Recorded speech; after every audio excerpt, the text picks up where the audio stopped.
Hey everybody, welcome to my booth. I'm Jay, and I want to take you behind the scenes at an audiobook and book that's coming out very soon, The Twisted Tower of Endless Torment, Book 2 in the Horrible Bag series by Rob Renzetti.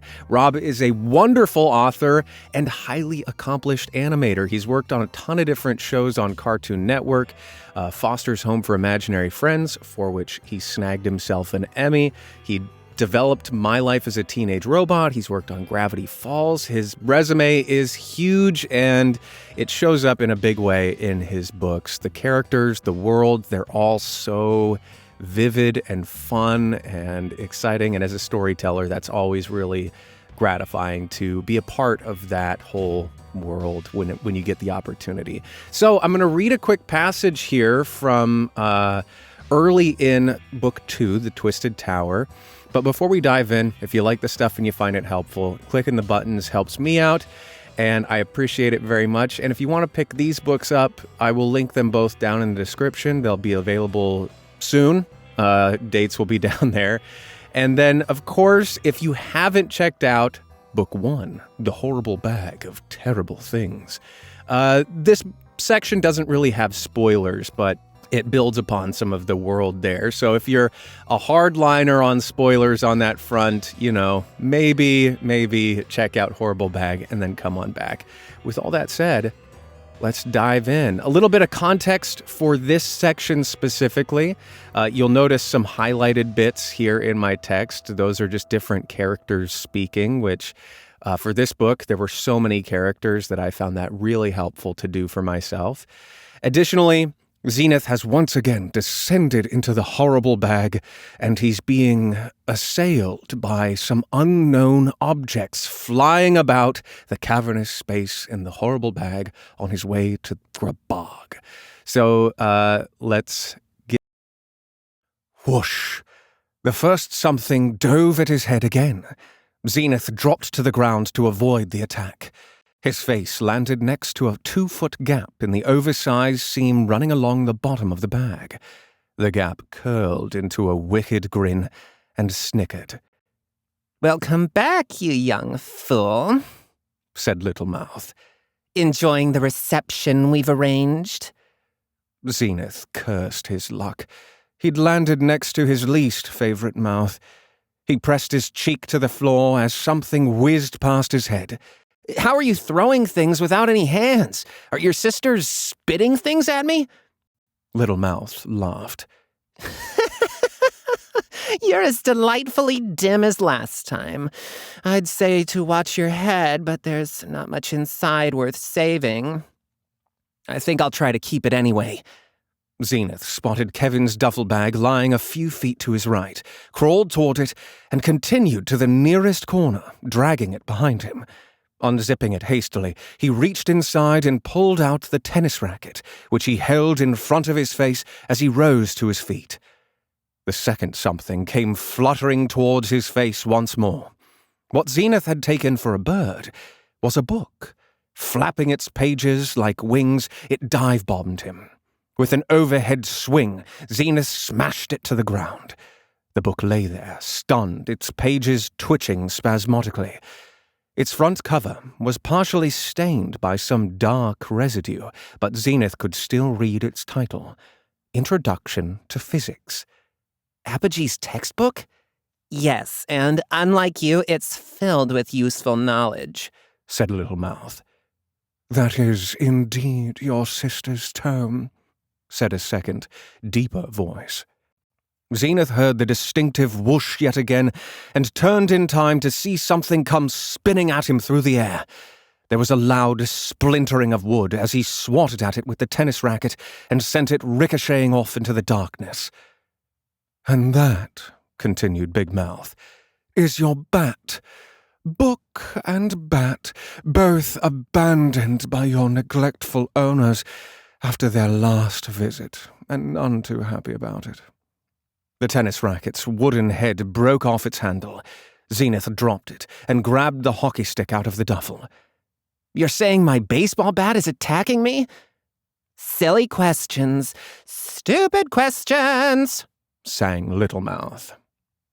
He saw his bat twirl through the air like a boomerang, its aluminium surface catching what little light there was to be had. Zenith blocked the bat's barrel with the hockey stick's blade.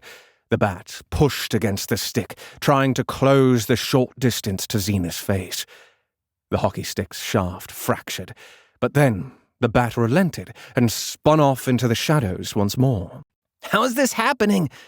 He grabbed Kevin's baseball bat, took a batter's stance, and waited nervously. Another question.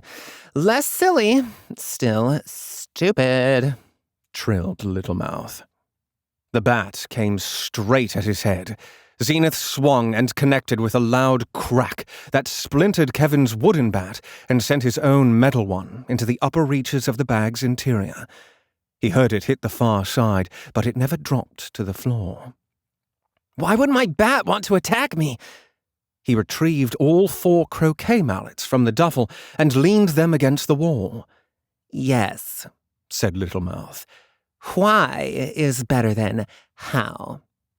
Big Mouth clicked her tongue. Did she have a tongue? The bat doesn't want to attack you. The bat flew out of the dark. Whack!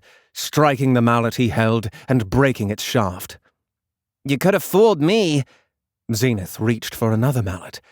It needs to attack you, corrected Big Mouth. Things are created to serve a purpose. Whack! The second fared no better than the first. Unlike useless creatures like yourself, sniggered Little Mouth. Whack! The third mallet's shaft snapped, and Zenith tossed it aside. And in GrahBhag, things need to do what they were meant to do, said Big Mouth. Conk! The bat struck the 4th mallet's head rather than its shaft. If an object goes unused, that need builds up. The book and bat have been abandoned for close to 2 years. After such a long spell, things can become quite desperate and nasty. Conk! The bat connected with the mallet's head again, and it withstood the blow, but it would eventually break like the rest. And after that, he was out of weapons. The book needs to be read. The bat needs to hit something, said Big. The bat needs to hit you, added Little. A third, dustier voice spoke up from the opposite corner. That's not all the bat needs. You keep out of this, hissed Big Mouth. Think about how you use a baseball bat, said Dry Mouth, ignoring her older sister.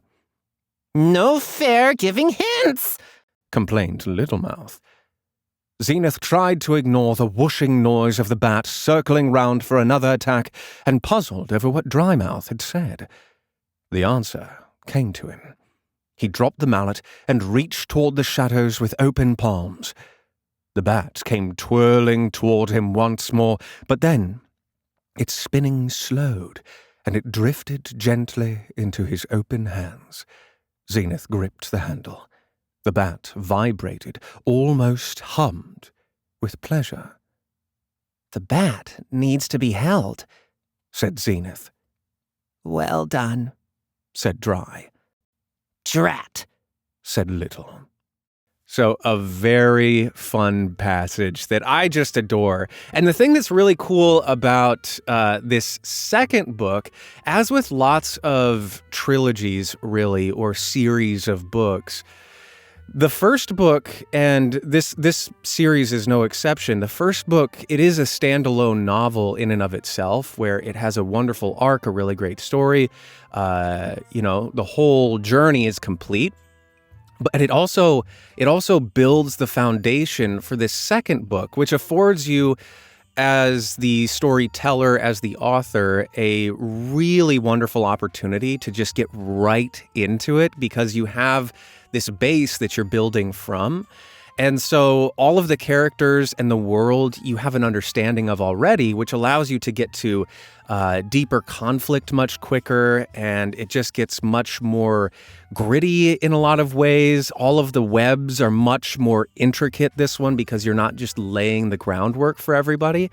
And that's really, really rewarding to both experience as a just consumer of the story, but as a storyteller, it's also really rewarding because coming from the first book, these three characters were some of my favorites. And this is the thing that I just adore about Rob and his work in general, is the world he's created is so vivid, and the characters that he's created all have this really wonderful interconnected interplay and interconnection between them where their dynamics are really fleshed out. And these three, them being sisters, them being the gateway to GrahBhag, and all of them being sort of snipey, they have a really great rapport between them. But additionally, each of the characters have a just really standalone style to them, which I really like. And that was a thing that was particularly fun about working with Rob, both on the first book and this one, is it's unusual for an author to want to be involved, as Rob was, in the sort of casting process for these characters. And so he and I and our producers and director had a really great back and forth, just sort of homing in on what exactly we wanted these characters to sound like. And that was a really great challenge for me, both in coming from the first book to this one, where the second book has whole new casts of characters, which was a really intense challenge for me because there's like several different scenes, different like cliques of people, of characters that Zenith in his adventures run into in this twisted tower. And so figuring out how to make each of them vocally distinct, sonically distinct, because in Rob's writing, they all have really clear characteristics, personalities behind them. And same with these sisters, they all have a really great interplay and dynamic between them that just expands into the world around it. And so for me, being only one person with one voice, I'm fortunate that I have a fair amount of flexibility by virtue of, you know, just me being interested in doing a lot of different voices, but also from my training and such. But I'm still limited within that. It's just one voice. And so having to account for such a large cast, it was really, really exciting to have that opportunity. And so all of that to say, this scene is wonderful, but it's not unique in this book because they all have beautiful characters like this, really, really great conflict where you're understanding all these things between the different characters and the world and how it works. And I just loved being a part of it and still do. And so that was another thing in terms of the preparation, why highlighting became really important for me in this book, because I don't often highlight just because that is unless it is something like this, where the amount of characters that are having cross conversations are so intense and dense, where this scene has 4 different characters, but then there are scenes later in this book where there's 7 or 8 different characters, and some of them have one line, but then they have whole scenes to themselves later in the book that you have to recall. And so in that, the preparation stage for this was really, really important for me in that way, where highlighting the characters allowed me to flow through the performance, because in audiobooks, you can't really rehearse as much as you would, say, a play or for a movie. There were some scenes where I would sort of play around and do it once, just a couple of pages. But if you're going to rehearse a 250, 500-page book, whatever it may be, that's just impossible, because these books can be, you know, but this book is, I think, 4.5, but they can go anywhere from that to like 12 to 20 hours, and you just can't rehearse that. It's not feasible. And so the preparation of highlighting things, it's in the performance of stuff, you kind of have an idea of what you're doing and you know the general arc of where the story is going, but you kind of just are at the top of a ski slope is how it feels at times, and then you just push off and you're on a downhill ride, and you just have to take things as they go and invest 100% as you go. And that's part of the challenge of audiobooks in general, is you're just trusting your ability as a performer and, going for it as you go down with an idea of how things work. And that's also really, really fun and rewarding, because if you commit to things, and this book allows you to really, really commit and go far with stuff, because these characters have space for that, which is just exciting in and of itself. But the more you commit to stuff, the more fun it is to perform, but it really energizes the whole thing in a way that is, other forms you can get really into the nitty gritty of things.